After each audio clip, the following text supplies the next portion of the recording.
сейчас повесите. Но я не одна. Нас 200 миллионов.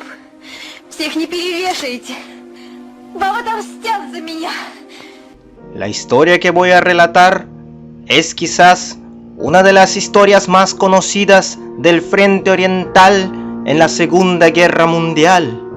No es difícil encontrar archivos oficiales de esta historia en internet y en Wikipedia. Pero esta vez no voy a contarles la historia así como la cuenta Wikipedia, la BBC o el New York Times, puesto que en este canal nosotros estamos buscando que la gente sepa lo que realmente sucedió en esa época, la verdad, los hechos y las causas que condujeron al desenlace de una de las historias más conocidas de la Segunda Guerra Mundial en el Frente Oriental. Una historia de heroísmo, traiciones y una maldición. Cuenta el corresponsal de guerra Petrov Lidov, quien cubrió la noticia de una muchacha llamada Tania, que por no dejarse doblegar por los alemanes, había sido colgada en el pueblo de Petrishina, en las cercanías de la región de Moscú, a finales de noviembre de 1941. Cuenta Petrov que de esta noticia se enteró de manera casual, ya que había ido a parar a vísperas del Año Nuevo a un pueblo cercano de Petrishino y que allí había conocido a un viejo que le contó la historia de una muchacha de 18 años que se llamaba Tania, que había sido colgada por los alemanes, ya que pertenecía al Partido Obrero Comunista de la Unión Soviética. Cuenta que en sus últimas horas de vida, Tania se comportó de una manera muy valiente y valerosa, ordenándoles a sus verdugos a rendirse frente a las tropas soviéticas, alegando de que para 200 millones no les alcanzaría a los alemanes suficientes cuerdas para poder colgar a toda la población y que su muerte sería vengada. Según los archivos oficiales, su muerte la deseaban no solamente los alemanes, sino también los mismos compatriotas suyos que en los últimos momentos de vida de Tania proferían burlas, mientras que el resto de la población de Petrishino había sido llevada por los alemanes para ver la ejecución como manera suya de educar a la población. Todo este relato le llamó bastante la atención al corresponsal de guerra Petrov. Por eso se mandó a una parte de la Sexta División del Ejército Rojo a liberar el pueblo de Petrishino el 12 de enero de 1942 para saber qué fue lo que sucedió, y ya para el 27 de enero se habían impreso en los periódicos el famoso relato de Petrov Lidov llamado Tania.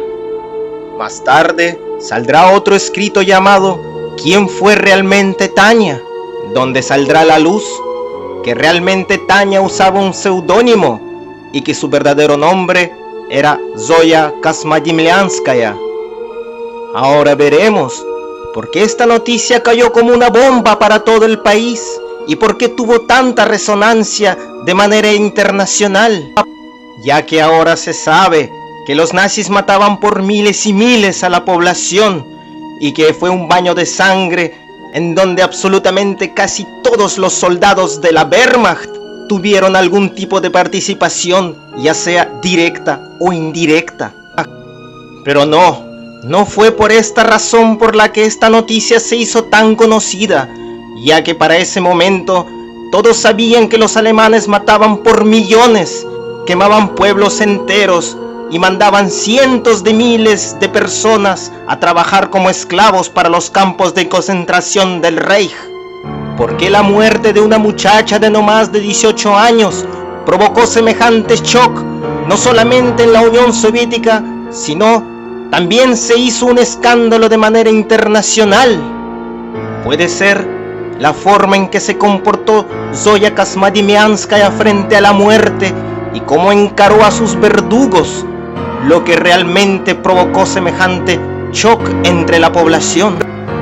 al momento de su ejecución, pese a que toda la noche había sido golpeada, torturada y violada, la habían dejado casi semidesnuda a la intemperie en el invierno ruso de 1941. Aún así, Zoya estaba muy orgullosa, con la mirada valerosa, y no se dejaba nunca doblegar por los alemanes. Está claro que estos hechos jugaron a favor de la historia de Zoya, pero no fue por esto que esta historia llegaría a tener semejante impacto. Esta historia se hizo conocida ya que puso en conocimiento a toda la población de la Unión Soviética y del mundo que la guerra que se estaba librando en el frente oriental de la Segunda Guerra Mundial no lo estaban librando contra personas, sino contra seres que eran peores que animales. La gente entendió y vio con sus propios ojos lo que eran realmente capaces de hacer los ejércitos de la Wehrmacht, ya que Zoya había sido mutilada y había sido ultrajada y colgada por simples soldados. Hasta el invierno de 1941, el Ejército Rojo solo había tenido derrotas y por ende había cedido muchos pueblos y muchas ciudades a la Wehrmacht. Pero después del invierno de 1941, todo este escenario cambió y es la historia de Tania, Zoya Kosmodymianskaya, una de las primeras historias que vio la luz.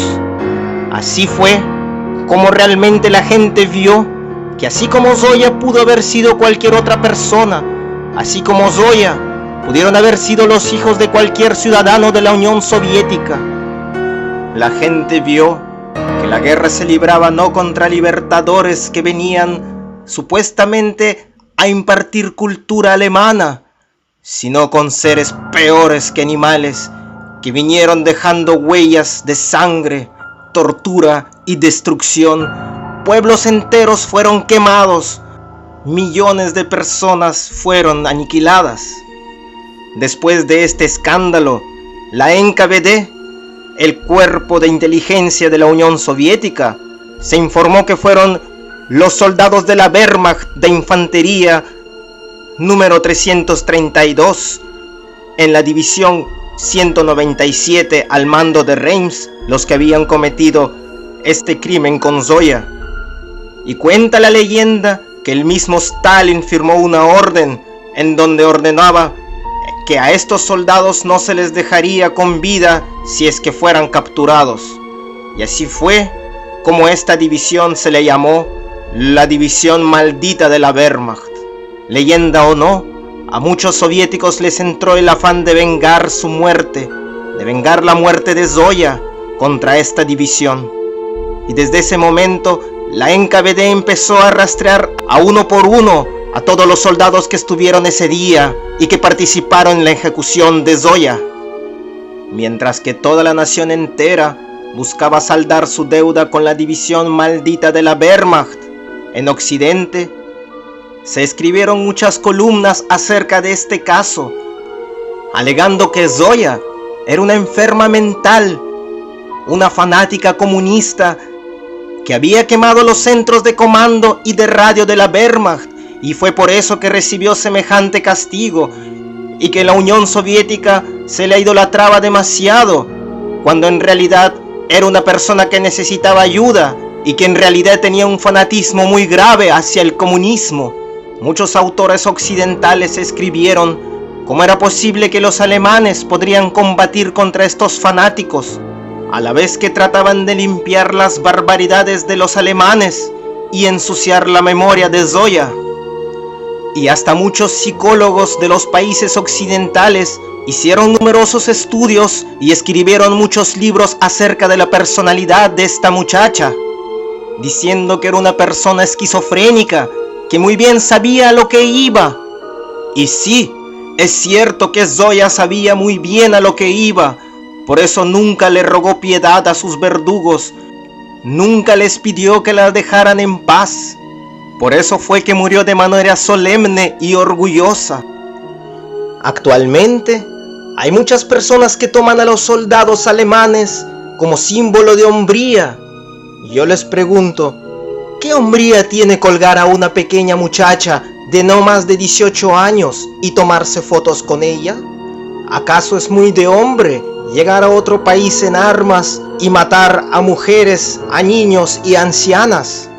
Otros comparan a los ejércitos de la Wehrmacht con el Ejército Rojo y dicen que fueron lo mismo, que los soldados del Ejército Rojo eran igual de violentos que los de la Wehrmacht. Yo les pregunto, ¿alguna vez han visto a soldados soviéticos riéndose y posando para fotos con personas asesinadas? O peor aún, con una muchacha colgada de fondo. En la Segunda Guerra Mundial era muy común que los soldados alemanes lleven fotografías de sus víctimas en sus bolsillos, que los llevaban como si estuvieran en un safari como recuerdos. Que alguien muestre por favor las fotos de soldados soviéticos posando muy sonrientes al fondo de personas asesinadas. No las van a encontrar. ¿Y por qué? Porque la ideología era muy distinta a la de los nazis y la mentalidad muy diferente. Los alemanes que llegaron a la Unión Soviética en 1941 estaban acostumbrados a tener solamente victorias. Victoria en Francia, victoria en Polonia, Grecia.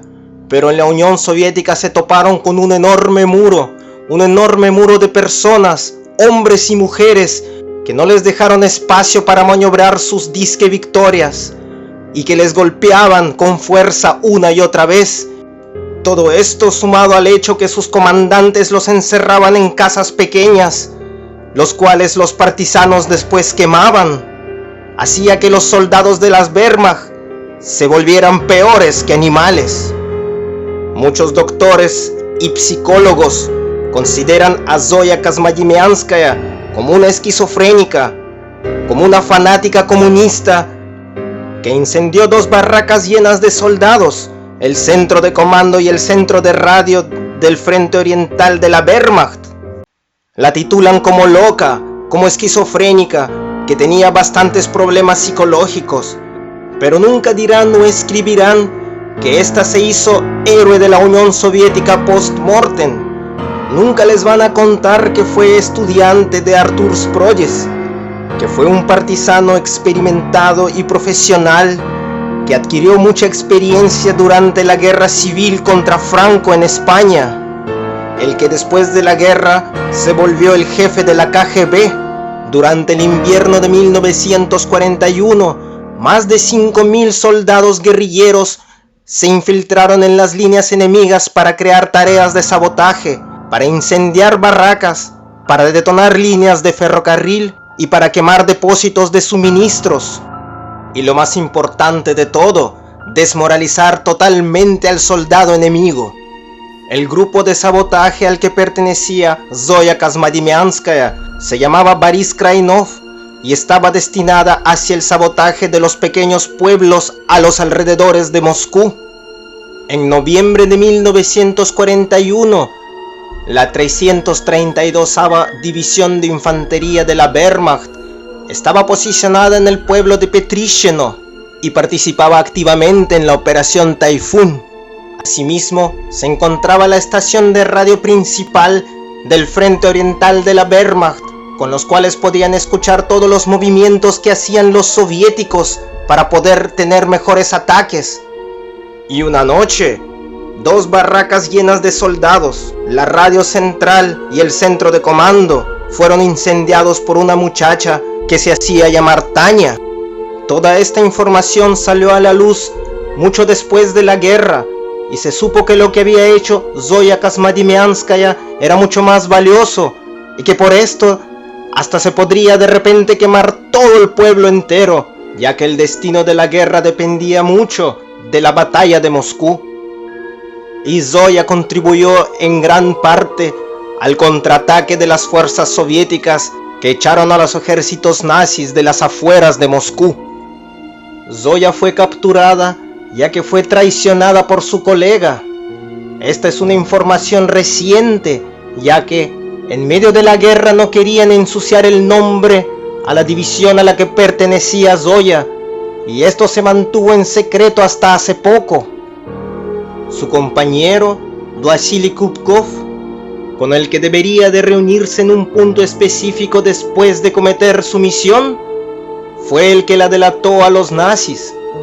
Este después trabajó como espía para los nazis, pero fue descubierto por la contrainteligencia de espionaje soviética y fue sentenciado por traición a la patria, por fusilamiento el 3 de abril de 1942.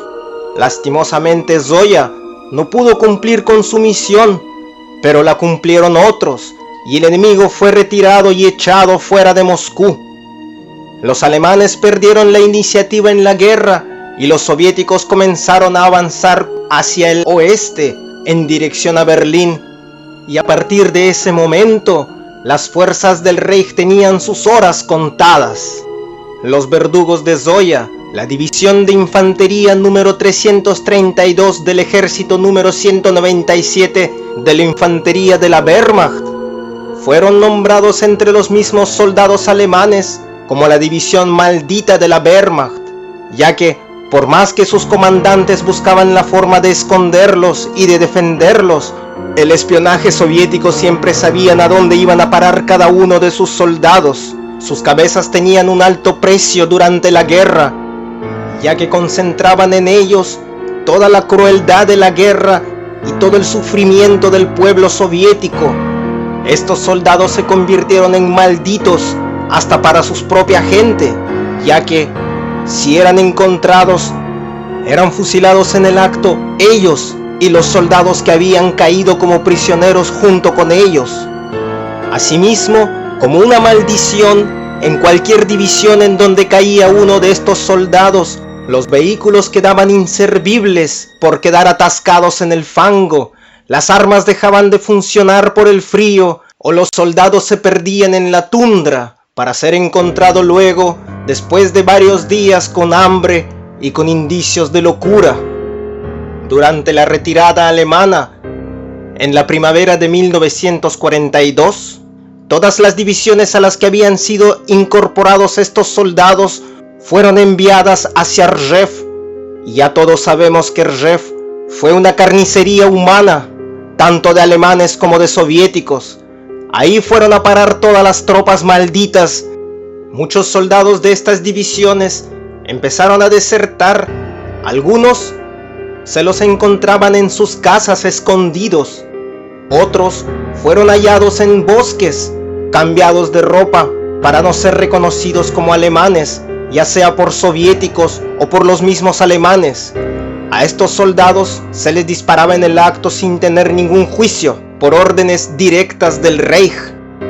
El ejército 197 retrocedió después de Rjev hacia Padnieve y después hacia Dujavchino.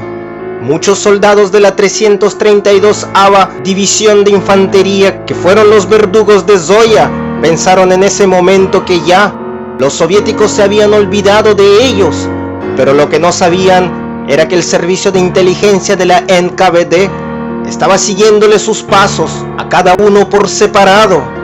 Una prueba de esto fue que durante la ofensiva de Smolensk, en septiembre de 1943, muchos de estos soldados fueron encerrados en una bolsa y después fueron aniquilados totalmente por artillería pesada, sin dejar ni carne ni hueso de las divisiones en donde ellos habían sido incorporados. Constancia de este hecho lo publicó en el periódico el mayor Dolin el 3 de octubre de 1943, en donde escribió que en la bolsa de los defensores nazis de Smolensk habían perecido la mayoría de la división número 332 del ejército número 197 de la Wehrmacht, que habían asesinado a Zoya Kosmodemyanskaya en invierno de 1941. Los soldados soviéticos sabían muy bien que en la defensa de Smolensk estaban atrincherados los verdugos de Zoya, por eso se habían preparado para no tomar prisioneros ese día. Ahora voy a leerles una cita que se escribió en el periódico de ese día. En el pueblo de Berdinov estaban atrincherados los verdugos de nuestra Zoya, la división número 332 de la Wehrmacht. Al final de la batalla, ningún soldado alemán quedó vivo. En uno de los bolsillos de un oficial encontraron 5 fotografías de los últimos minutos de vida que tuvo Zoya, que comprueban la mente mórbida y enferma para guardar durante tanto tiempo las fotos del colgamiento de una pobre muchacha de 18 años. Algunos de estos soldados pudieron escapar y fueron reagrupados en Novosmolensk, cosa que simplemente alargó su sufrimiento, pero no impidió su muerte, ya que en verano de 1944 los soviéticos empezaron la operación Bagration, que echó afuera de la Unión Soviética a todos los alemanes. Los últimos individuos de la 332ª División fueron reagrupados en la defensa de Kurleanov. Allí cayó el único prisionero al que los soviéticos le dieron 10 años de trabajos forzados en los gulags de Siberia, al teniente Erich Friedberger, ya que los servicios de inteligencia de la NKVD sabían que el teniente estaba enfermo ese día y no participó en la ejecución de Tanya, mas el teniente murió después de 3 años por congelamiento. El traidor de Zoya, su compañero Vasily Klubkov, fue fusilado en abril de 1942. Al igual que él, los pobladores que se burlaron de Zoya en el pueblo de Petrishino, entre ellos Simeon Smeridov, Agafena Smirnova y Feodosia Sulevna, también fueron culpados ante el tribunal de guerra y cada uno recibió su respectiva bala.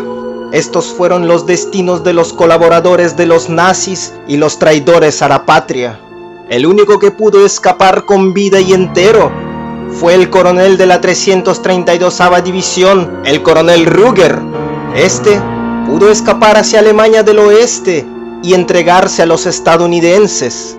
Y para el final de la guerra, los estadounidenses lo absolvieron de todos sus crímenes, ya que fueron hechos fuera de territorio europeo. Pero misteriosamente, en noviembre de 1946, murió por un derrame cerebral en Alemania Occidental. Si esta historia te ha gustado, dale el pulgar arriba, coméntala y compártela. Yo soy Alex Star y esta es otra historia real del Frente Oriental en la Segunda Guerra Mundial.